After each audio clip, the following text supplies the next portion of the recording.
할렐루야. 우리 사랑하는 친구들 한 주간도 잘 지냈습니까? 우리가 매일매일 만나죠. 청매를 통해서 매일매일 만나고 있습니다. 청매 보시죠, 우리 친구들. 큐티 하시길 바랍니다. 자, 광고하겠습니다.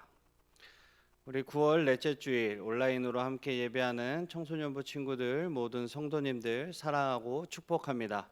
코로나19 전염병 확산 차단을 위하여 본 교회는 비대면 온라인 예배로 대체하여 드리고 있습니다. 조속한 시일 내에 예배가 정상화될 수 있도록 기도하여 주시기 바랍니다. 9월 30일부터 추석 명절이 시작됩니다. 코로나로 힘든 시기이지만 주님의 은혜 아래 풍성한 한가위가 되시기를 축복합니다.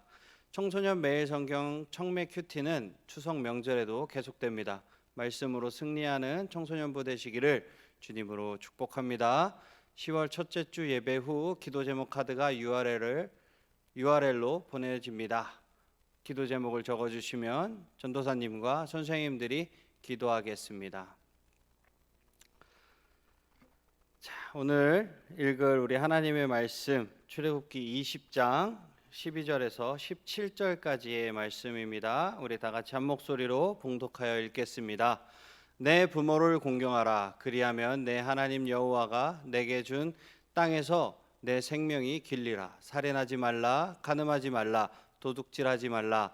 내 이웃에 대하여 거짓 증거하지 말라. 내 이웃의 집을 탐내지 말라. 내 이웃의 아내나 그의 남종이나 그의 여종이나 그의 소나 그의 낙이나 물은 내 이웃의 소유를 탐내지 말라. 아멘. 기도하도록 하겠습니다. 사랑의 하나님, 감사합니다. 복된 주일 주님께 예배하는 귀한 청소년부 친구들 주님께서 축복하여 주시옵시고 오늘 말씀을 통하여서 주님의 귀한 뜻을 알아갈 수 있는 귀한 시간이 될 수 있도록 주님께서 역사하시고 함께하여 주시옵소서. 부족한 입술로 주님의 말씀을 대언하는 부족한 종 주님께서 붙들어 주시고 이 종의 잘못됨이나 못남은 십자가의 보혈로 주님께서 정결케 하시고 온전히 그리스도의 말씀만 전할 수 있도록 주님께서 입술을 주장하여 주시옵소서. 감사드리며 예수님의 이름으로 기도드렸습니다. 아멘. 오늘은 제가 광고부터 설교까지 스트레이트로 다 하네요. 네. 자, 오늘 이 본문을 가지고 저는 지난 시간에 이어서 10계명 돌판 둘이라는 제목을 가지고 여러분과 은혜를 나누고 싶습니다. 미국 폭스 채널이라는 그 TV 채널에서 2014년에 유토피아라는 제목의 리얼리티 TV 쇼 프로그램이 방영된 적이 있어요. 프로그램의 방식은 간단해요. 다양한 배경을 가진 15명의 사람이 시골에서 함께 사는 모습을 보여주는 것입니다. 지도자도 없고 규칙도 없고 폭로도 없다라는 이 구호를 가지고, 그런데 이 프로그램은 $5천만 손해를 보고 결국에 막을 내리게 됩니다. 왜냐하면 이 문명 사회는 규칙이나 법이 없이는 존재할 수 없기 때문이에요. 우리는 체계가 필요한 존재로 창조되었어요. 하나님은 질서의 하나님이시기 때문에 우리는 질서를 갈망합니다. 창조에서부터 제사법 제정에 이르기까지 모든 분야에서 하나님의 질서를 발견할 수 있어요. 그러나 하나님의 질서를 우리 삶에 어떻게 적용할 것인가, 이 문제는 오늘날 제대로 이해되지 못하고 있습니다. 너무나 많은 그리스도인이 구약과 신약을 대비하여 마치 구약에는 율법만 있고 신약은 은혜만 있는 것처럼 이해를 하고 있어요. 혹시 여러분도 그렇게 생각하시나요? 하지만 지난주에 살펴봤듯이 이것은 잘못된 이분법입니다. 출애굽기 19장은 이스라엘이 하나님과의 언약 안에 살도록 구원받은 백성임을 보여주고 있어요. 하나님은 순종해야 은총을 베풀겠다고 말씀하시지 않으셨어요. 그 전에 이미 이스라엘을 선택하셨고 구원하셨습니다. 하나님은 십계명을 통해 우리에게 은혜 안에서 살아가는 것이 어떤 것인지 보여주시는 겁니다. 십계명에는 분명한 경계선이 존재합니다. 처음 네 계명은 하나님의 구원과 은혜에 대한 사랑의 반응을 묘사하고 있어요. 그리고 다음 6계명은 다른 사람들과 어떤 관계를 맺어야 하는지에 초점이 맞춰져 있습니다.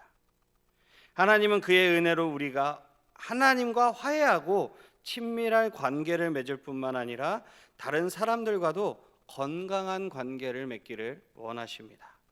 오늘 우리는 인간관계를 통해 하나님을 예배하는 데 초점을 맞춘 이 6가지의 계명을 살펴볼 거예요. 하나님이 우리를 부르신 것은 부모를 공경하고 이웃을 자기 자신처럼 사랑하고 자족하는 마음을 가짐으로써 하나님을 예배하도록 하기 위함임을 알게 될 것입니다. 하나님을 향한 우리의 사랑을, 그 사랑을 표현하는 방법 중 하나는 하나님의 형상대로 지음받은 그 다른 사람들을 사랑하는 것입니다. 우리 첫 번째 키워드 한번 보도록 할까요? 부모를 공경할 줄 알아야 하나님을 예배하지. 하나님은 인간관계의 중심으로 가정을 창조하셨어요. 이 5번째 계명은 이 관계에 초점을 맞추고 있습니다. 그리고 이 관계가 왜 그렇게 중요한지를 이해하도록 돕고 있는 거예요. 우리 출애굽기 20장 12절의 말씀을 한번 보도록 하겠습니다. 내 부모를 공경하라. 그리하면 내 하나님 여호와가 내게 준 땅에서 내 생명이 길리라. 여기서 공경하다라고 이렇게 번역된 히브리어 이 말에는 무겁다라는 뜻이 있어요. 근데 또 다른 뜻으로는 넘치도록 존경하다라는 이 긍정적인 의미도 가지고 있습니다. 부모라고 해도 원죄를 가지고 있는 인간이기에 공경받을 만한 자격이 얼마나 있는가는 저마다 다를 수 있어요. 하지만 하나님은 부모의 자격을 따지고 나서 공경할지 공경하지 말아야 할지를 결정하라고 하시지 않으셨어요. 하나님이 부모를 공경하라고 하신 것은 그것이 하나님을 공경하는 방법이며 우리 삶에서 하나님의 권위를 인정하는 것이기 때문이에요. 부모님과의 관계 맺는 방식은 모든 인간관계, 특히 권위자와의 그 상호작용에 기초를 하고 있습니다. 권위는 사회의 질서를 가져오는데 부모를 공경하라는 하나님의 명령은 삶에서 다른 권위들에 반응하는 방식의 본보기가 되기 때문입니다. 여러분들은 부모를 공경하기 위해 어떤 식으로 노력을 하고 있나요? 5번째 계명을 조금 더 잘 지켰더라면 그러면 가정의 분위기가 어떻게 달라졌을 것 같습니까, 여러분? 부모님을 넘치도록 존경하며 하나님을 넘치도록 공경하는 우리 청소년부 친구들이 다 되시기를 주님의 이름으로 축복합니다. 아멘. 우리 2번째 키워드 한번 보도록 하겠습니다. 하나님을 사랑한다면 이웃을 해칠 리 없지. 하나님을 예배하는 삶은 가정에서 시작되어 다른 인간관계로 확장되어 갑니다. 실제로 예수님은 가장 큰 계명이 무엇이냐는 질문에 마태복음 22장 36절에서 40절까지 먼저 마음을 다하고 목숨을 다하고 뜻을 다하여 하나님을 사랑하고 그러고 나서 이웃을 자기 자신같이 사랑하라고 요약해 주셨어요. 시간이 지나 바울은 십계명의 간음, 살인, 도둑질, 탐심의 금지는 이웃을 자신과 같이 사랑하는 그 계명 하나로 요약될 수 있다고 로마서 13장에서 이야기하고 있습니다. 그런데 이웃을 사랑한다는 것이 무엇입니까? 우리는 주변 사람들과 어떻게 관계를 맺어야 할까요? 하나님은 율법을 주실 때 모든 인류에게 투영된 그분의 형상을 존중하고 가치를 부여할 방법을 알려주셨어요. 우리 출애굽기 20장 13절에서 17절까지의 말씀을 보도록 하겠습니다. 살인하지 말라, 간음하지 말라, 도둑질하지 말라, 내 이웃에 대하여 거짓 증거하지 말라, 내 이웃의 집을 탐내지 말라, 내 이웃의 아내나 그의 남종이나 그의 여종이나 그의 소나 그의 낙이나 물은 내 이웃의 소유를 탐내지 말라라고 이야기하고 있습니다. 살인하지 말라. 이 계명은 분명하고도 간결합니다. 살인은 배우의 동기로 인해 그리고 사람의 목숨을 무시하는 형태로 인한 죄입니다. 우리는 하나님을 사랑하고 그분을 창조주로서 높여드려야 합니다.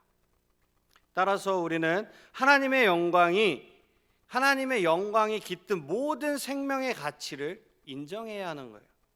다른 사람의 가치를 나의 잣대로 판단하면 창조주를 닮은, 하나님을 닮은 그들의 하늘 아버지의 존엄성 대신 나에게 쓸모가 있는지 아니면 나에게 쓸모가 없는지에 따라서 판단하는 꼴이 되는 거예요. 이것은 자신의 가치를 하나님의 가치보다 더 높이는 것으로 만드는 겁니다. 그렇기 때문에 하나님을 사랑하는 만큼 이웃을 사랑하고 이웃을 사랑하는 만큼 살인도 저질러지지 않는다라는 거예요. 우리 두 번째, 간음하지 말라.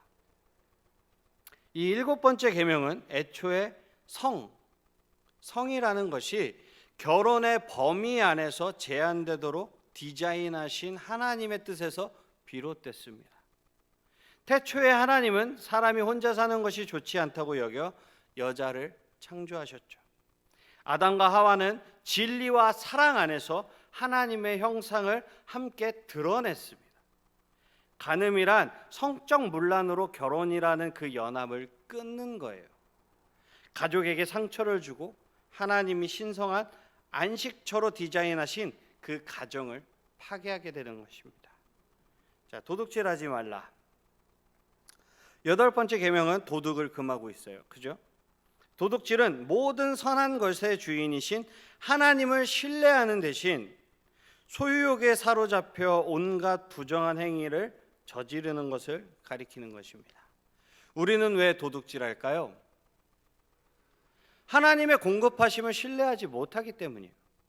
이런 면에서 도둑질은 일종의 자기 숭배입니다. 우상인 거죠.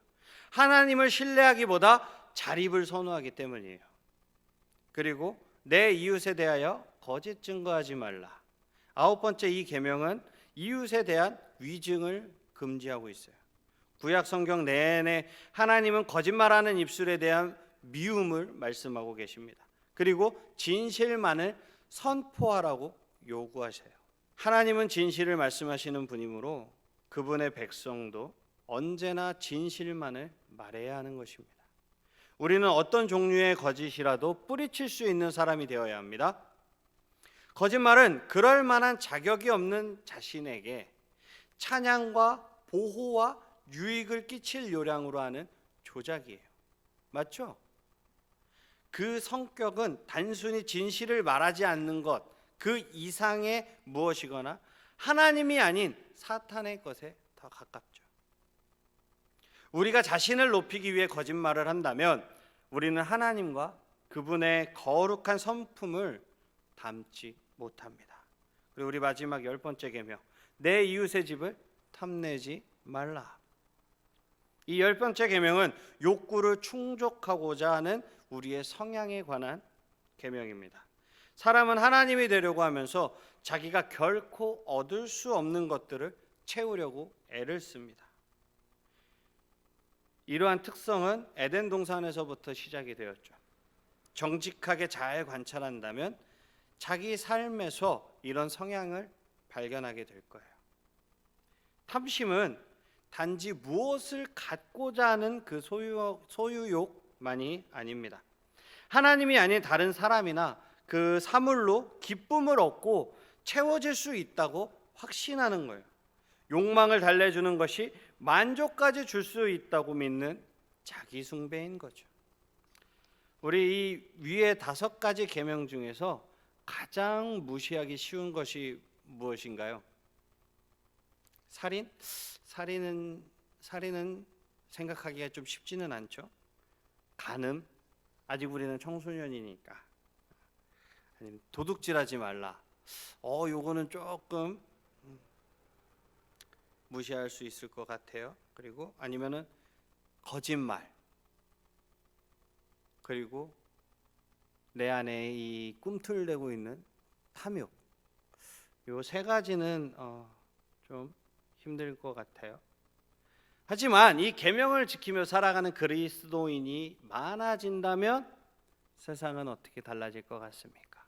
우리는 이 6가지 계명을 보면서 내 부모를 공경하라는 계명을 지킴으로써 예수님을 닮을 수 있습니다. 예수님은 자기 영광을 억제하고 스스로 권위 앞에 순종하셨어요. 부모에게 순종하라는 것은 그리스도의 겸손과 사랑을 나타내는 것입니다. 살인하지 말라는 계명과 관련해 예수님은 살인 너머에 있는 마음, 즉 미움을 지적하심으로써 한 걸음 더 들어가셨어요. 살인이 다른 이에 대한 미움이나 분노로 가득한 그 마음에서 흘러나오는 가증한 행동임을 아셨기 때문이죠.